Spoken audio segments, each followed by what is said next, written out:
Souvent dans le milieu de la culture, et plus précisément de la musique, beaucoup de communications se font en écriture inclusive.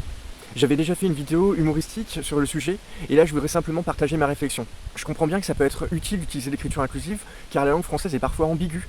Lorsqu'on parle par exemple d'un groupe de musiciens, on ne sait pas si on parle d'un groupe d'hommes ou si on parle d'un groupe mixte. Personnellement, je n'utiliserai pas ce langage épicène, car je trouve que les tournures sont lourdes, les points médians sont illisibles et ne se prononcent pas. Pour moi, ce langage qui se veut neutre ne l'est pas en réalité, car c'est devenu un marqueur politique qui permet aux gens de se reconnaître. On le voit dans certains milieux, comme dans l'université. Et quand j'écoute quelqu'un, je ne souhaite pas plus connaître ses opinions politiques que la marque de ses sous-vêtements.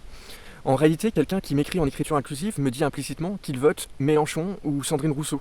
Et ça ne m'intéresse pas de le savoir. Pour moi, la politique, c'est juste un cirque de démagogie. Les dirigeants, qu'ils soient de gauche comme de droite, ne respectent pas leurs promesses une fois élus. Et quand on a compris ça, on se rend compte que la politique sert simplement à nous diviser plutôt que de nous rassembler.